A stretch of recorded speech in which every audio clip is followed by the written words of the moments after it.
prognostic factor or determining for survival. In all cancer, stage 1 survival about 90%, while if it's advanced stage, the survival drop down maybe to less than 50%.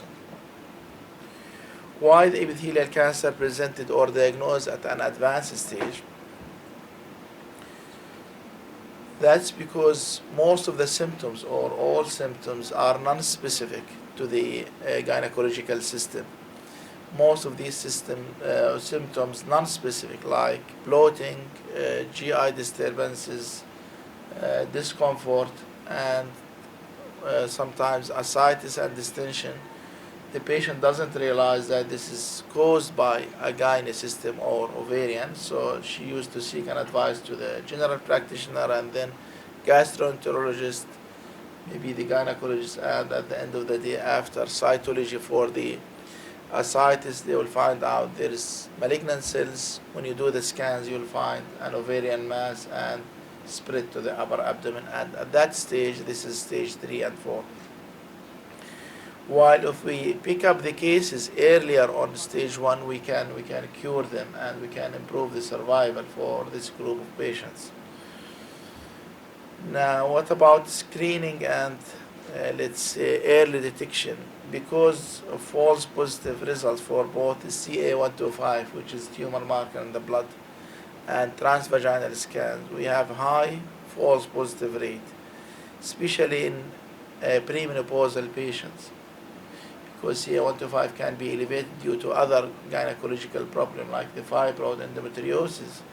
These tests are not cost effective and should not be used for screening for epithelial ovarian cancer.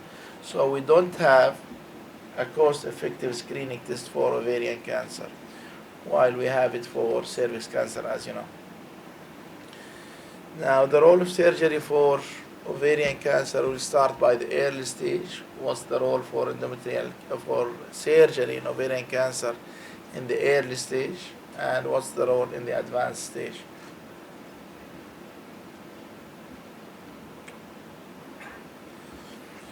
Staging. What do we mean by staging for ovarian cancer? Staging of ovarian cancer or staging system, FIGO staging, is a surgical staging or pathological staging. It's not clinical.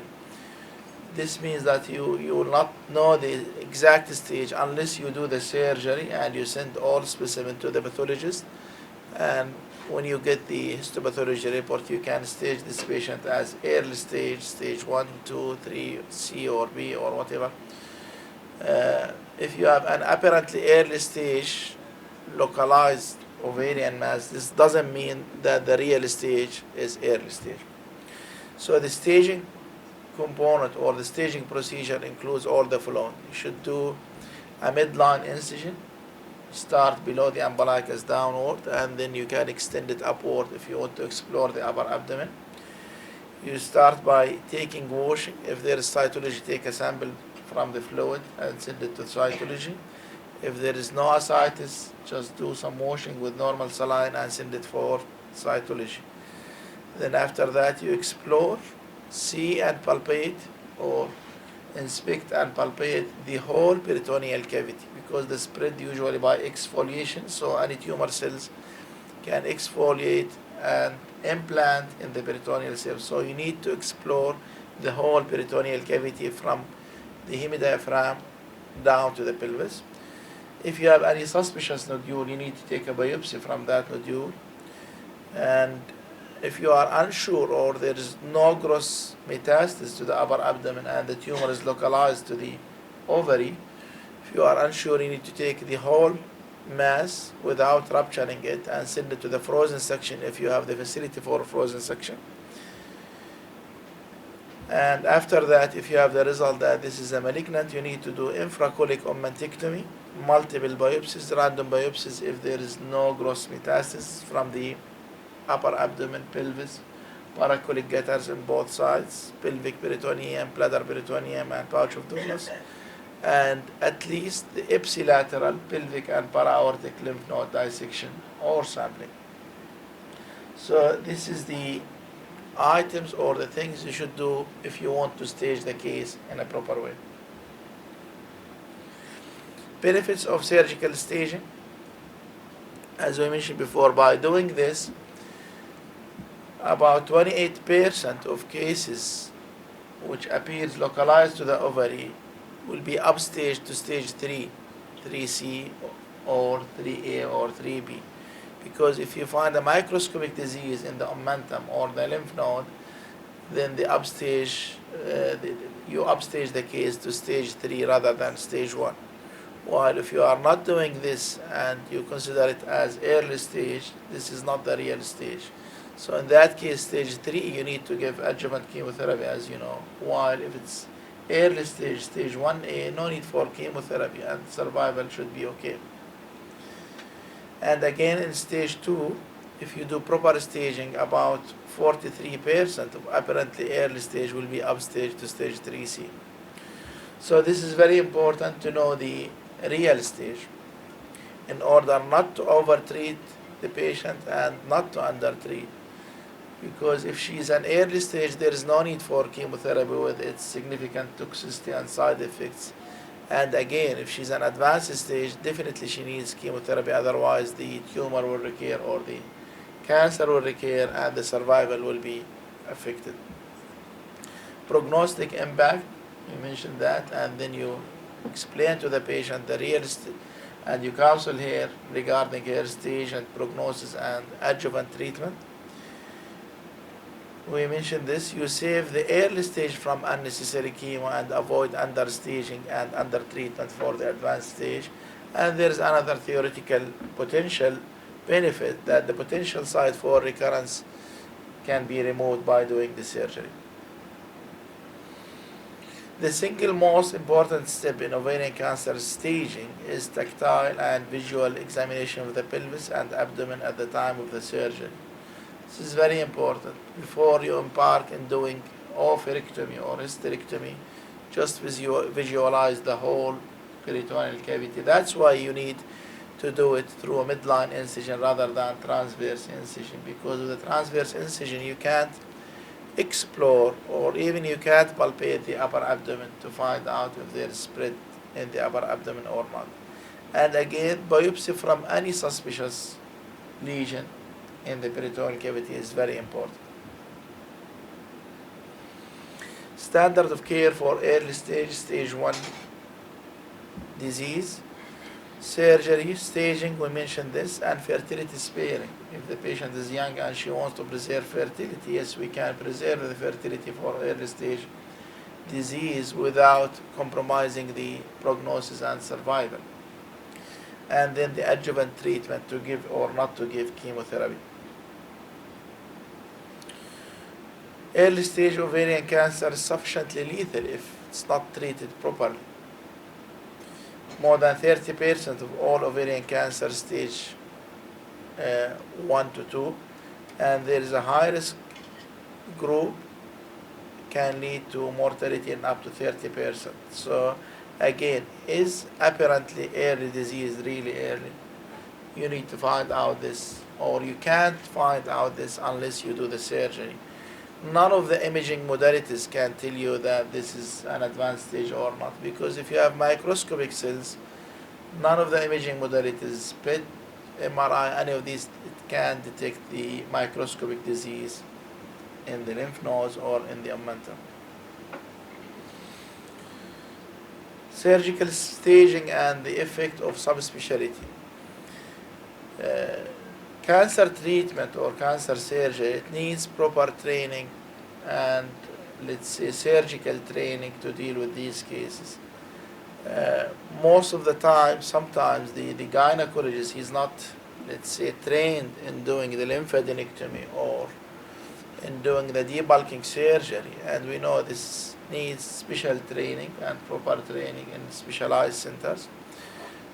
Some of our colleagues, they may call the general surgeon to do the omentectomy and the other stuff in difficult surgery. That's fine, but the problem with the surgeon, they don't realize or they don't know the behavior or proper behavior for the ovarian cancer, like the gynecologist.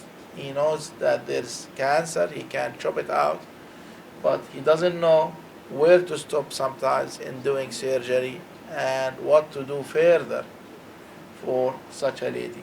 So the gynecologist trained in these cases, or he knows the behavior of the disease, where the spread can go, what biopsies he should do without over or under treating this patient. So this study to find out or to compare the survival. So the overall survival, there is significant difference if the surgery has been done by the gynecologist or the gynecologist. And again, the disease-free survival, there is significant difference if the surgery has been done by the gynecologist rather than the general gynecologist.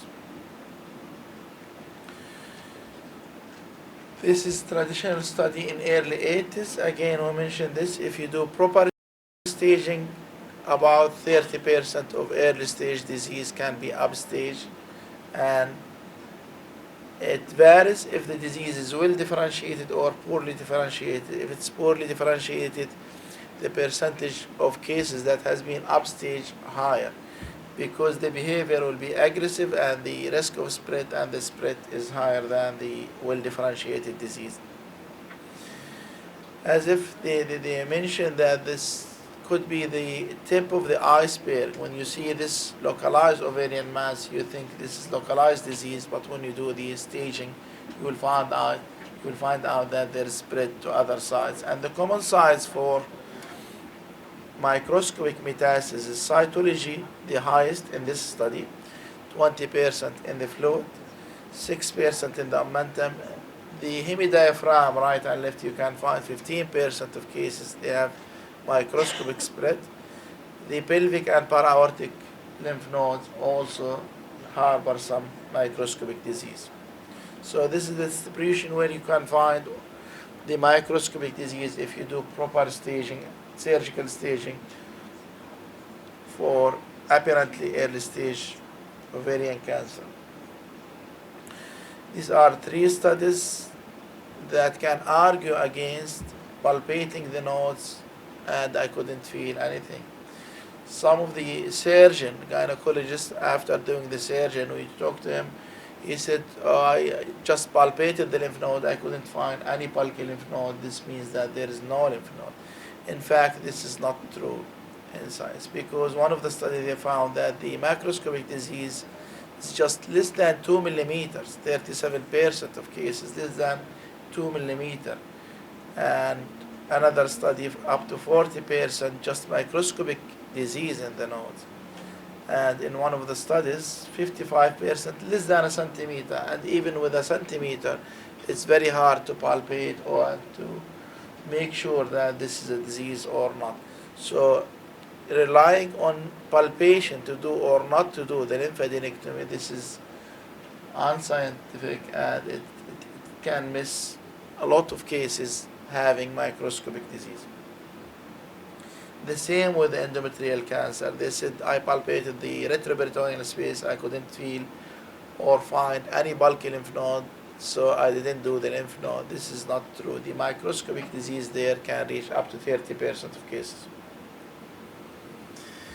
The site of lymph node, just the lymph node metastasis, microscopic lymph node metastasis, 1/4 of them in the pelvic lymph node, and 1/4 in the para-aortic, and about 50% of them in both pelvic and para-aortic. That's because, as you know, the ovary can have dual blood supply from the ovarian artery as well, some branches from the uterine artery, so the lymphatic drainage can go to the pelvic as well as to the para-aortic. So when you look at this slide, you'll feel that this is an apparently early stage disease, just a tumor in the right ovary with grossly normal omentum, as you see in the top. But when you do proper staging, it was upstage to stage 3. Just to go through one of the studies or trial, I will cut it short, I will not go into details for the trials. This is the erotic action trial for about 450 patients with apparently early stage disease. They divided into 2 groups. They had the group with proper staging or surgical staging divided into 2 arms. one of them to give them the chemotherapy 4 cycles, and the other group just to observe them to see the effect of staging on the survival. And if you look to this one, this is the line for the properly or optimal staging, and this is for non-optimal staging. So you will find that there is significant difference between the two lines. The survival is better for those who had proper staging. This is the observational arm without giving chemotherapy. So they found that the survival is better for those who had surgical staging. And again, for the trial arm, this is the group with chemotherapy. As you see, the top line, which is the surgical staging, there is no improvement or no benefit in giving the chemotherapy. It's more or less the same curve and same graph.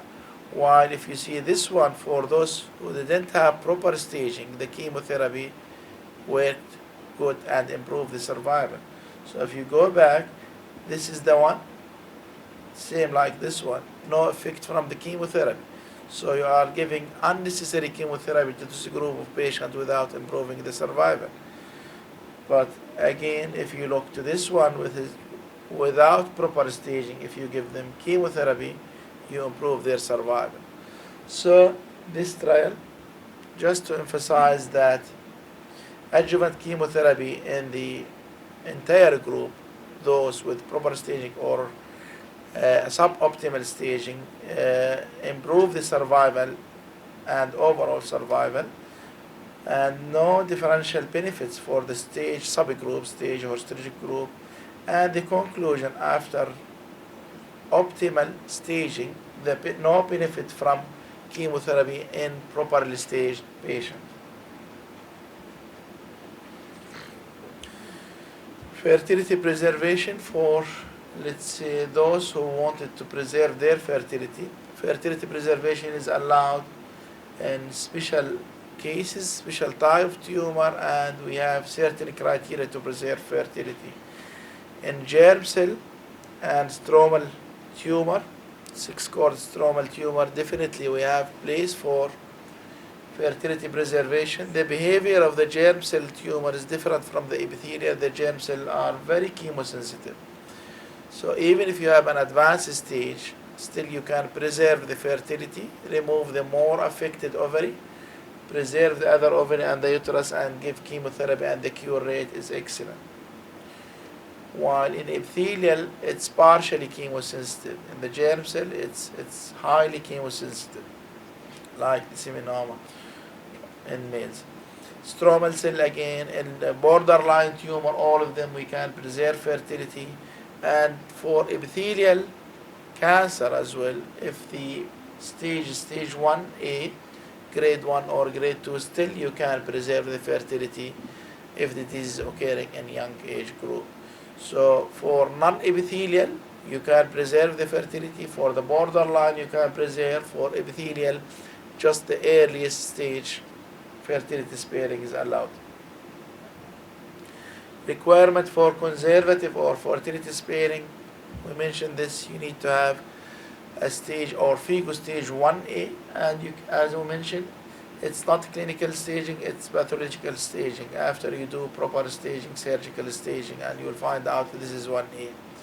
Well differentiated or a grade 1, young woman of low parity who wanted to have more kids, otherwise grossly normal pelvis, encapsulated and free of adhesions, no invasion to the capsule, peritoneal washing negative, adequate evaluation of the other ovary, the omentum, close follow-up is probable, and excision of residual ovary after completion of childbearing. These are the requirements if you want to do a fertility sparing surgery in a case of ovarian cancer or in a lady who is having ovarian cancer. Now, what about the laparoscope in ovarian cancer or in early stage ovarian cancer? Now, the most important thing we mentioned before, not to rupture the intact capsule if the disease is early, because if you rupture it, you upstage the disease from, let's say, stage 1A up to stage 3C. because if you do spillage for, or if there is rupture and spillage for the cells, it can be implanted anywhere in the peritoneal cavity, and then the stage will be stage 3 or 2 or whatever. So if you want to do a laparoscope, do it without rupturing the capsule by retrieving the specimen in endobag. So there is no current evidence that if the mass is malignant and the patient opportunity for a cure is, there is no, even from the Cochrane review, there is no good evidence that it's as good as the open, but still you can use it with precautions not to rupture. Now, can comprehensive staging be performed by minimal staging? Can we do a comprehensive staging by the laparoscope as the open one to save the patient a big cut from the xiphisternum up to the symphysis pubis? Yes, we can. Now, if you want to remove the, let's say, the apparently early stage disease, just cut it from here by the laparoscope, and then you put it in the endobag and retrieve it through 15 millimeter port, and then you take it without spillage any of these cells from the bag in the peritoneal cavity. So this is how to deal with the ovarian mass or the local disease to start with. So yes, it can be done by the laparoscope if it's like this. Now, can we do laparoscopic appendectomy? Yes, we can do laparoscopic appendectomy if you want to do it. And if you are trained in doing laparoscopic surgery, it can be done, the appendectomy. Again, lymphadenectomy, pelvic and para-aortic. Yes, we can do the pelvic and para-aortic as good as the open technique. So for those who have proper training in laparoscope, yes, these surgeries can be done by laparoscope, but you have to be careful. If it's an early stage, try not to rupture. Importance of rupture and importance of staging. We emphasize the role of staging, and just a few slides about the rupturing. This is a study about 1,500 patients, multivariate analysis. They took many variables to see the effect of any of these variables on overall survival and prognosis. Rupture during surgery, stage, rupture before surgery, and the differentiation. And they found that rupture of the ovarian cancer should be avoided during primary surgery for malignant tumor.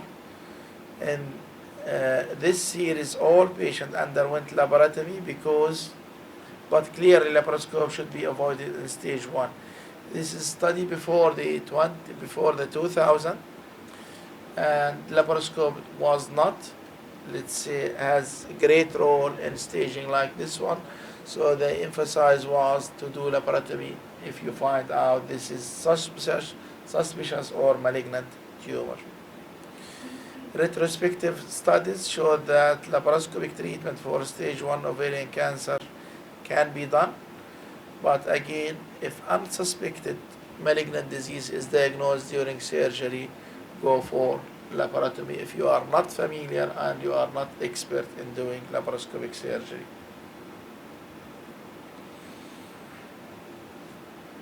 This is a Cochrane review to evaluate the benefits and harms of laparoscope in surgical staging for stage 1 disease when compared to laparotomy. Again, from this review, no evidence to help to quantify the value of laparoscope for management of early stage ovarian cancer as a routine clinical practice.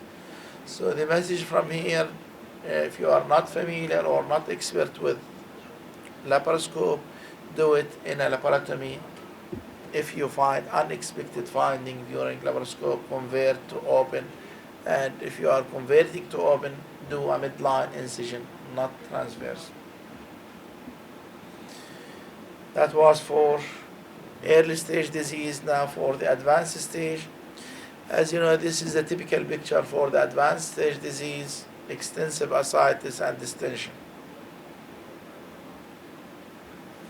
Again, you'll find, like this case, usually above 50s, 60s, and 70s with extensive ascites and distension, and again the main symptom just bloating or distension, weakness, weight loss, ascites.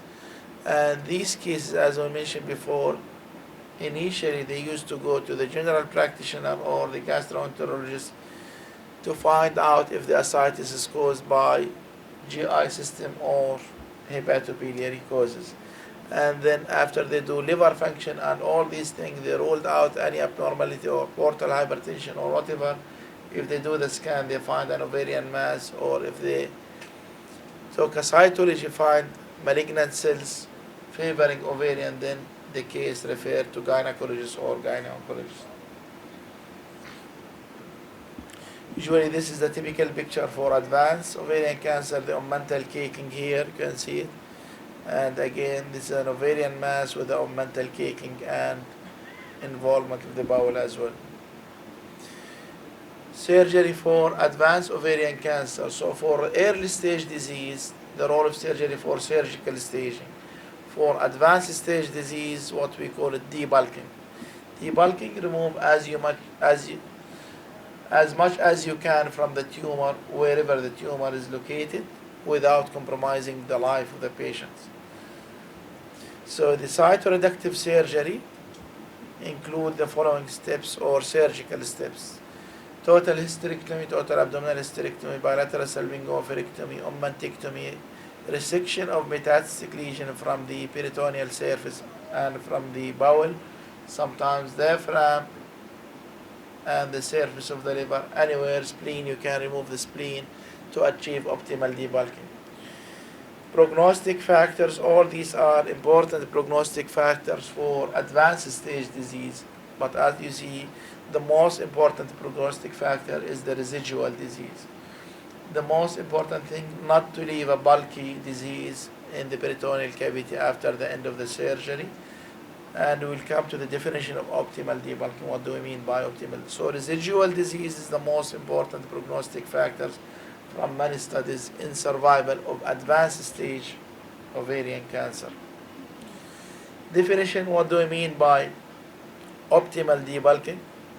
In early 70s, they used to define the optimal debulking not to leave a disease more than 2 centimeters in largest diameter. And recently, if it's more than 2 centimeters, this is suboptimal. Recently, the consensus is not to leave any tumor more than 1 centimeter. And if you can leave the patient with R0, no macroscopic disease, this is the best optimal debulking. But the accepted definition for optimal debulking, not to leave a residual disease with more than 1 centimeter in diameter. So with the omental metastasis like this, you need to remove all the disease, resecting the omentum completely. As you see the omentum here, what we call it the omental cake, you will find it fused together, studded with a tumor and nodularity, and this is the transverse. You start dissecting the transverse colon from the disease and reaching up to the greater curvature of the stomach and the resector. Now, what are the benefits from doing optimal debulking or removing the bulk of the disease, or theoretical benefit? When you remove the bulk of the disease, you are removing the poorly vascularized tumor. Therefore, you improve the perfusion of the residual nodules if it's less than 1 centimeter. When you remove it and the size of the residual disease is lower, you have better blood supply or perfusion. And again, you improve the growth fraction of the cells. When you have large tumor, lower growth fraction. When you reduce it down to 1 centimeter, the growth fraction will be higher, better blood supply. The chemotherapy will reach better, or the perfusion for the chemotherapy will be better. And again, the chemotherapy will work better on higher growth fraction in comparison to low growth fraction. If you have a low growth fraction, the chemotherapy will not work properly, and later on you may have a chemo-resistant patient. Removal of bulky masses may improve the physiological status of the patient and alleviating the nausea, often associated with a mental cake. So you improve the bowel function, the nutrition for the patient in order to be ready to receive the chemotherapy. Resection of bulky diseases enhance the immunological competence of the patient. And again, the smaller the tumor requires less or fewer cycles of chemotherapy, and so the chance of chemoresistance will be lower. The more chemotherapy you give, the more the chance of chemoresistance with that patient. So the standards nowadays, 6 cycles chemotherapy after optimal debulking. You can give more if you have still more disease, but if you can give 6, the chance of resistance will be lower. So what we call it ultra radical surgery. Sometimes you need ultra radical surgery to achieve optimal debulking. As I mentioned, hysterectomy with infracolic omentectomy, you need extensive lymph node dissection. The role of lymph node dissection in advanced stage, we usually do it for bulky lymph nodes. If there is no bulky lymph node, there is no point to do lymphadenectomy or complete lymphadenectomy. Just if it's bulky nodes more than 2 centimeters, apply the same principle of debulking. Resection of liver capsule, supracolic omentectomy, diaphragmatic spreading, splenectomy, and sometimes removal of the gallbladder, appendix. Wherever you find a nodule, you need to remove it to achieve optimal debulking, again without compromising the life of the patient. This is a hemidiaphragm disease. You can see it sometimes with certain cases. The right hemidiaphragm studied with the disease. After you remove it completely out of the patient, you'll find the muscle of the diaphragm. You leave the patient with R0, no macroscopic disease. So you can see the role of surgery in removing this. So if you give chemotherapy, you may shrink it down, but still in the bed of the tumor you will find some viable cells, and then it will recur soon. But if you give the medical oncologist a patient like this, it's much better than giving him a patient like this disease, because the chemo will work in a magic way here and it will not work in a good way in such a case. In block omentectomy and splenectomy, you mentioned this. This is the omentum. If you take it out, sometimes the hilum of the spleen involved by a tumor, so you can't resect and preserve the spleen. You need to resect the spleen as well to achieve optimal debulking. We have a meta-analysis from about 81 retrospective studies in the 80s and 90s, about 7,000 patients with advanced ovarian cancer, where the chemotherapy included the taxane. They found that in the setting of universal platinum-based therapy, the strongest predictor of survival is maximum cytoreduction. This is what we mentioned before. The strongest predictor for survival is maximum cytoreduction. Again, spleen with a mental cake. No way to dissect this from this, because you'll have excess bleeding, so you need to resect the spleen as well. And again, resection of cul-de-sac. This is the uterus, this is the cul-de-sac, the tumor, sigmoid colon, and you need to resect the whole organ with en-bloc resection or anterior resection for the sigmoid colon to achieve optimal debulking. Again, similar case with disease in the pouch of Douglas. Again, sigmoid colon with the uterus, cervix, and this is the rectum downward. This is just a lesion on the bowel. You resect this segment and then you anastomose the bowel together in order to achieve optimal debulking. Sometimes if you have an extensive disease or nodularity in the mesentery of the small bowel, you can't remove it completely because you need to resect the whole small bowel if you resect the mesentery of the small bowel. In these cases, you try to strip it or to remove the bulkiest nodules, and if you can leave less than a centimeter on the bowel, that chemotherapy should take care of it. So as we mentioned before, You don't want to compromise the life of patient in doing debulking. Debulk as much as you can without compromising her life. Interval debulking surgery, that was the primary debulking and 6 cycles of chemotherapy. We have the what we call it interval debulking surgery or interval cytoreduction. What does it mean? This is a surgical procedure with debulking intent forwarded and followed by cytoreductive chemotherapy, i.e. if the patient has many comorbidities or massive pleural effusion and she's unfit for surgery or there is high risk, then after you diagnose the patient with ovarian cancer by cytology or histology or mental biopsy, you give her 3 cycles or 2 to 4 cycles of chemotherapy. Then you get her in a better shape. This ascites will dry up, the disease will shrink, the volume of the disease will be less, the pleural effusion most of the time dry up, and then in that case you do the surgery after 3 cycles, achieve optimal debulking, and give her another 3 cycles of chemotherapy.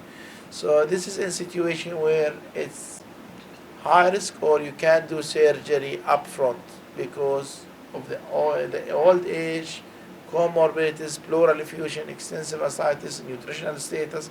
So in these cases, yes, you can give chemotherapy after you diagnose the case with ovarian cancer, and then surgery and followed by chemotherapy. We have 2 trials, both of them they show that it's not inferior to primary debulking and cytoreductive surgery.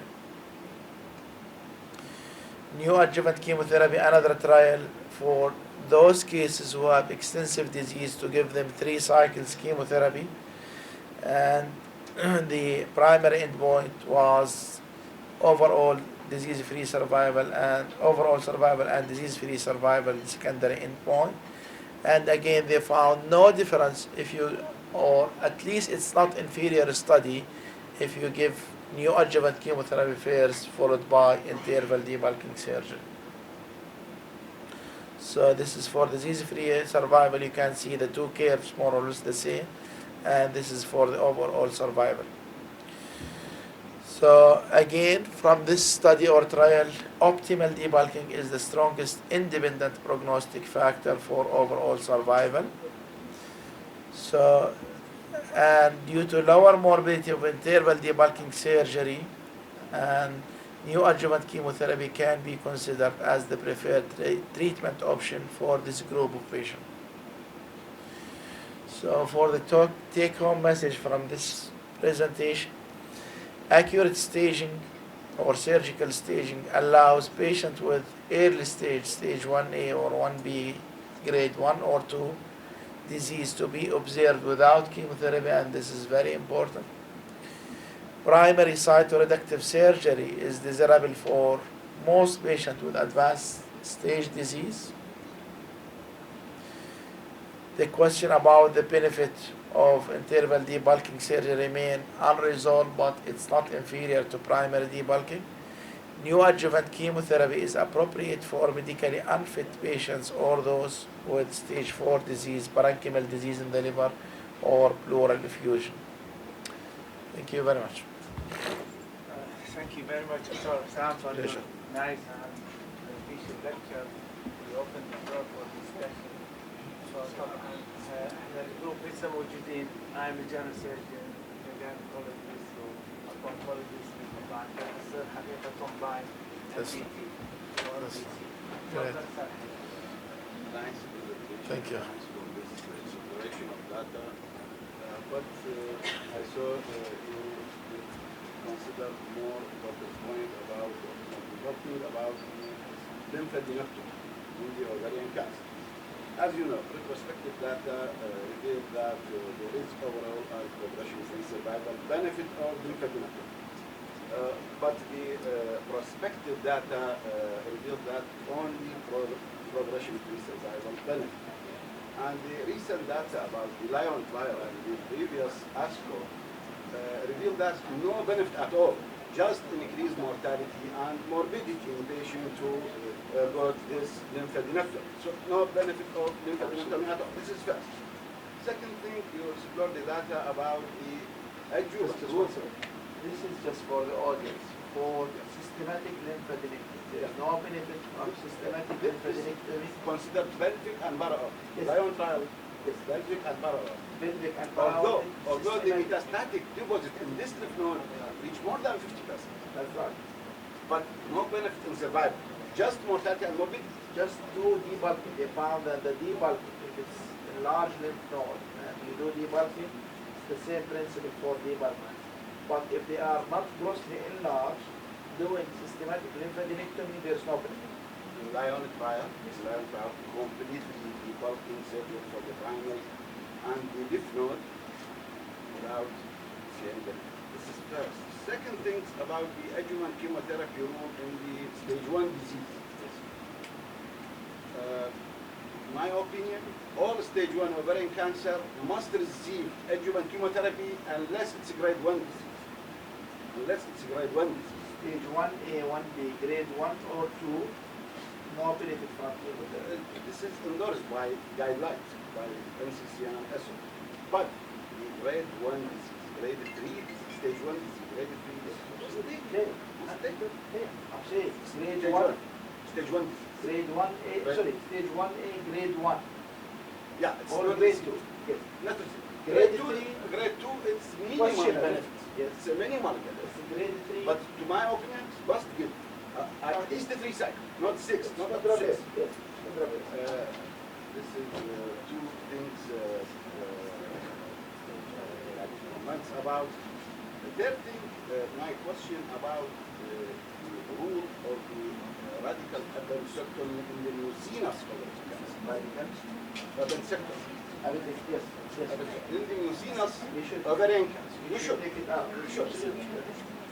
Not depend on the observational All picture. borderline or invasive, you need to take out the appendicitis. Just only question. Sorry, with the listeners also need to do upper and lower endoscopy. Yeah. Also throw out the private from the So GR suppose this is and taking out the appendicitis. Yes. Question if you want to tell me about the prophylactic oophorectomy in the BRCA-positive breast cancer. What's the role of the hysterectomy Role of hysterectomy. in addition to bilateral? Understand. Now, prophylactic, so if you do something oophorectomy, you are not removing this part of the tube and still can be inside for recurrence.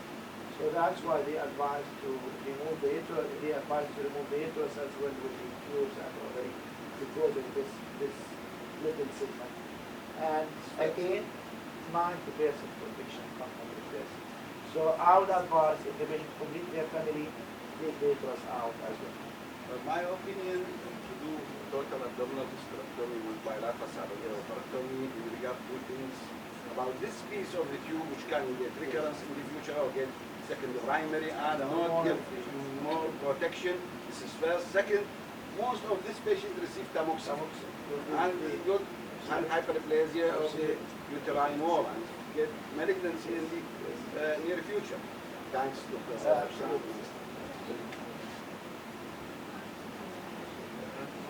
عن حقيقة الفيديو هاي اشتغل مجال إذا الفيديو اشتغل بس نوريكم عن بس تفضل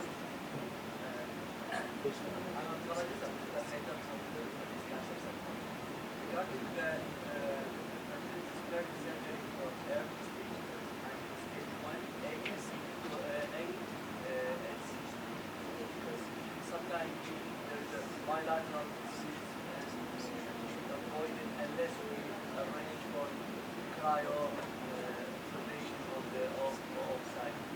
So there is a debate nowadays regarding which technique we have to adopt regarding the preservation of the which is better, preserve ovary or just to sparing the oocyte and then You can preserve ovarian tissue, that's better. As you know, it's our region. I'm not sure about the rest. But there's concept for preservation outside or ovarian tissue. You can preserve ovarian tissue, that's better. But this must be not grade 3 as you mentioned. Grade 3, no place for being prostate spared because it is bad. some cases with stage 1A, grade 3 behave worse than stage 2. Survival for stage 2. Recent data has comparable results between cytotoxic surgery and salvage. Yes. It's not inferior, at least. It's not inferior. Surgeons prepare for all patients more than stage 1 disease, as your data show that more than stage 1 disease. It's our stage 1 surgical stage. And we cannot secure our poor patient, performance stage patient with peritoneal cut to select all these points in surgical approach. So prepare to the first chemo, at least 3 cycles, then surgery. That's my opinion. It's better to do all chemotherapy, then compensate.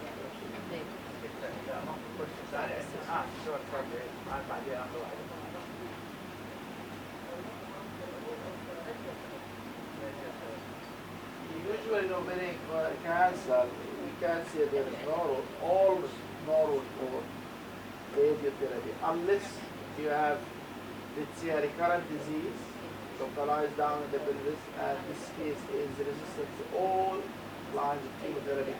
You can give palliative radiotherapy in that case. But I can say that there is almost no room for radiotherapy in ovarian cancer.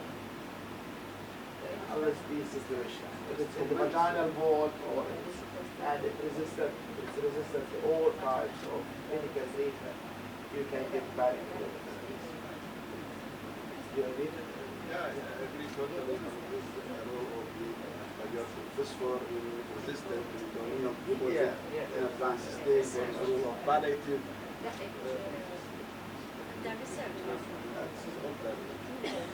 From palliative rule for bone metastasis, for brain metastasis. Some palliative. Thanks, I know it's for your nice selection for the subject, nice presentation.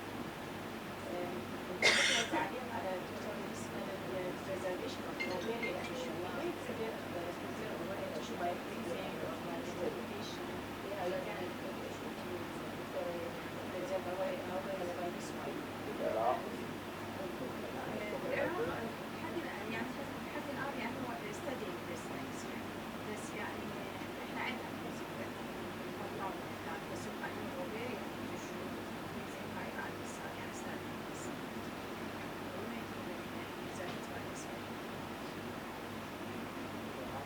So I'm حقيقة general surgeon, but I do some gynecologist specimen at the request of the patient or request of the doctor itself. المشكلة هي الحقيقة المعاناة كل gynecologist واجهة كذلك. You are confronted with a mass in the ovary, solid mass or cystic with solid mass. You open the peritoneum, you open the abdomen. What's your next tube? Do you do routinely close insection to prove its malignancy and the type of the malignancy? Because this will decide what you are going to do next step. So what you would do? Mass in the abdomen. Now, if you don't have any preoperative workup, let's say like a CA125 or imaging for the whole body, that's another issue. If it's closely limited to the ovary and there's no obvious disease, macroscopic disease, the ideal thing for frozen section. You don't have frozen section facilities. And the patient is young, do the minute.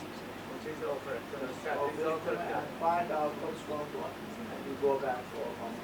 Because if she's young and you took things and I think there out to be. Yeah, you can do the non-invasive things, that's fine, but even if it's not invasive, just like just a mass, solid mass, and it's about 45 years old or there's still menstruating and there is a mass, solid mass. I really, it's the same question. I mean, that's fine, but don't do any, it's surgery that taking the uterus or the ovary if the patient. If you take even on mental biopsy, there is no great hazard of doing that. Cytology, multiple biopsy, but there is absolutely no need to do lymphadenectomy without doing that because there is great risk of morbidity. And don't take any other organ that should not be taken if the case turns out to be behind. That's if there's no So frozen they section. show on your sheet and comment. Yeah, you can do this. Yes, that's the standard. I mean, you have to do limited surgery. Don't go for, especially if the age is young. The things, do you discuss it with the patient that you may need total? That should be If before the the frozen surgery. section turn to be malignant, the patient should be prepared under This is anesthesia. before- this is You have to before discuss surgery. it with her that you are This is going to before- do total oophorectomy and with the surgery. That's before surgery. You need to sit down with the patient if they need to take frozen section, and if the frozen section was or came out as well, so you need to clear the organs and this one, so the surgery will take care of that. They accept surgery. If she accepts that, they'll proceed. Some of them, even with the body, they will say, no, don't do any frozen section, just take the organs and find out later. And you tell her she may need a complete Yes, surgery. another. This is a very good Another. So it's very important to counsel the patient before. What about the debulking? A lot of, you said about site of reductions, but most of these patients with the advanced disease, they don't really start such They don't? aggressive procedure, doing appendectomy, cerebrectomy, or diaphragm. I think if you are faced with advanced disease, Yes. do you do as minimal possible, or do you have to clear everything? Because most of these patients they don't understand the extensive surgery. So it's a medical problem. They have gotten the age. Yeah, now if there is moderate to high risk, we'll send it to our colleagues to give them chemotherapy. Let's say to shrink. Down staging. Yeah, down stage. It's not down, it's already advanced stage. Yeah, just to treat the bulk of the disease by chemotherapy. Aside, this will be this and this. The extent of surgery, the blood loss and duration of surgery, morbidity will be less by giving the neoadjuvant chemotherapy, if that's the case. So that's most of them in the 70s and 80s with cardiac problems, for many other comorbidities with sclerosis. So if that's the case, the most important thing you need to diagnose before giving chemotherapy. Don't rely on the imaging and see what they are. Either cytology with immune stain, cell block, or tissue pathology and find out this is an ovarian fibroid. Okay? And then you can give chemotherapy, and based on the response to the chemotherapy, the patient responded or stable disease, go for surgery. If she's chemo-resistant, there's no place for surgery. I mean, If you give her a cycle without any biochemical, clinical, or radiological response, there's no point in doing surgery. I mean, being a gynecologist, do you do it on yourself with the total abdominal hysterectomy, laparoscopic appendectomy, and appendectomy, or you tell Yes. a colleague, a general surgeon, to come with you to No, do the I rest do all of of these by You do all them myself. I used to do the bowel surgery, but our countries we can't do it. They will chop me out surgery.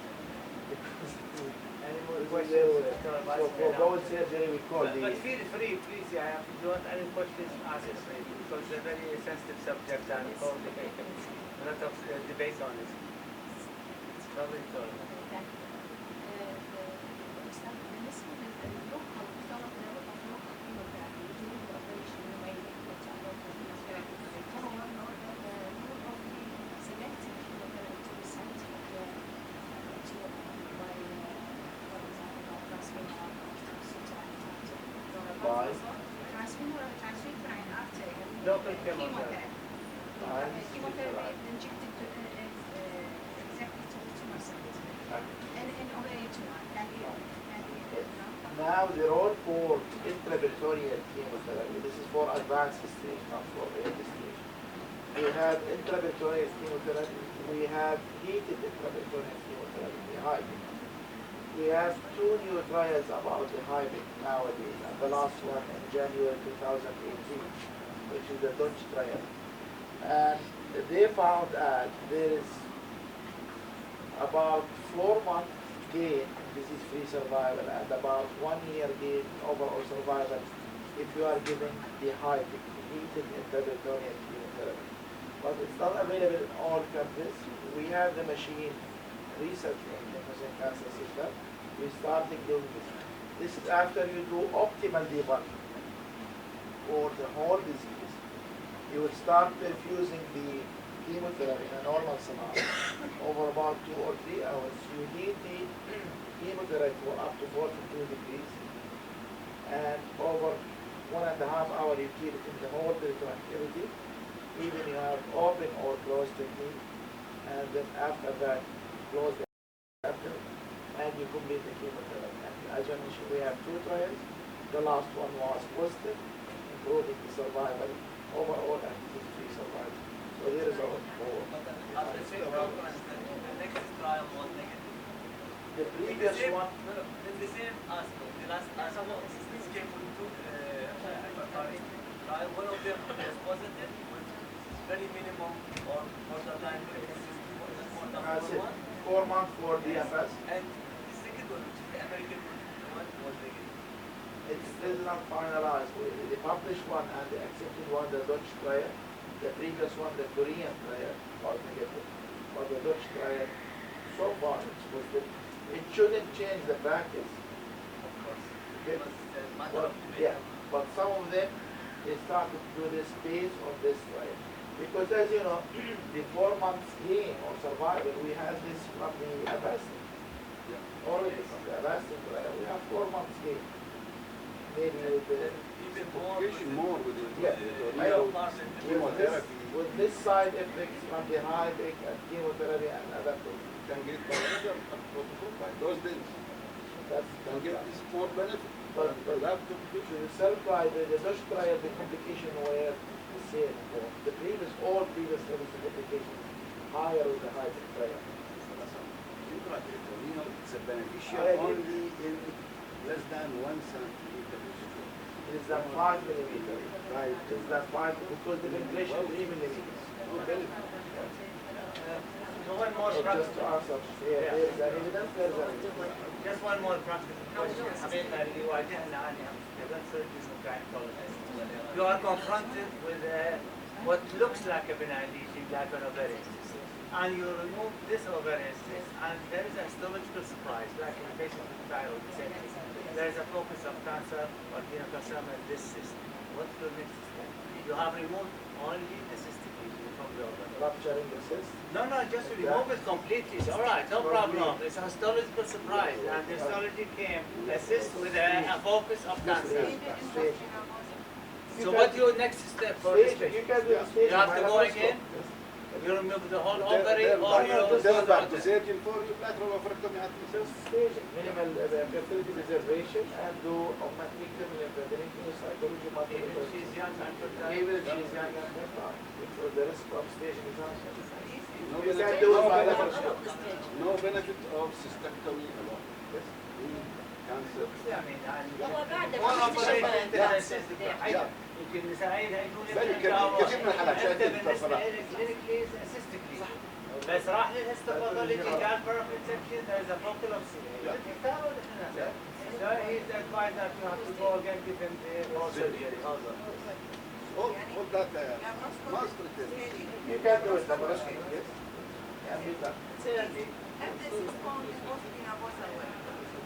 accidentally by ultrasound, say there is a centimeter or ovarian cyst and Simple cyst, simple cyst. simple cyst.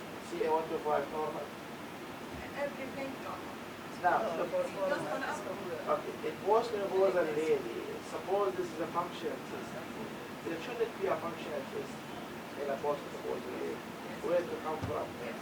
So I would say if it's completely cystic, no solid component, no secretion, CA125 normal, asymptomatic, you can observe for 2 to 3 months.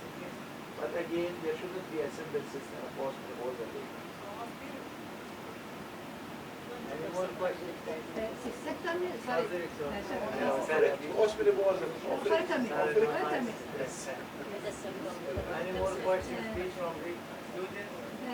But excuse me, about this question, Yes. I remember I have everything normal in such case, and you follow her 6 monthly, everything will change. And she's full office of diabetes hyperlipidemia. That's fine. You can argue against this and you are right. So, wait and see. Yeah. But from my opinion, Yeah. don't leave here for a long time. From, yeah, don't leave her without, if it's persistent cyst Yeah. for Same 3 budget. 6 months, I wouldn't leave her from gyne-onc point of view.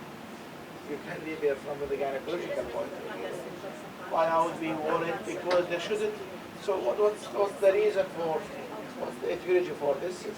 Again, Maybe sometimes say it is maybe sporadic ovulation, maybe thick. in a 17 years old patient? 70, I can say. No, not 70, no. Yeah, 50s, yes. 50s, yes. 50s, yes. If it's a reliable ultrasound or MRI. Yeah. And again, if it's a large cyst, sometimes you can't see the solid component by the ultrasound. The resolution is this. So the larger the cyst, the lower the detection of the ultrasound for solid components. So be careful with this. So if it's up to 4 to 5 centimeters, yes, you can visualize the whole cyst. Yeah. But if it's 10 centimeters, you will not be sure that your ultrasound can detect the solid No, component. unlikely 10 centimeters to be a functional cyst. There should be pathology. I agree with you. So, surgeon, this is no comment, no question. Approximately 18 with simple cyst, about 4 by 5, unilocular, Aspiration. symptoms, Yes, So, Professor. are you trying to ask about aspiration? no. 4 to 5, yes. Is there any, no, any? No, but my question, she's having the very small atrapitis. Okay. Can we go only for organic? Yes, go for the methodology. Not for Yeah, because go for, sometimes difficult to go remove very for the small methodology. lesions. That's fine. حقيقة Deal with the methodology only. تسفين ندفع على هذه لنقطة استدراكنا عندنا محاضرة أخرى باستفادة. نشكرك أستاذ عصام على المحاضرة قيمة جدا ونقدم لك هاي الشهادة التقديرية. جامعة الحياة.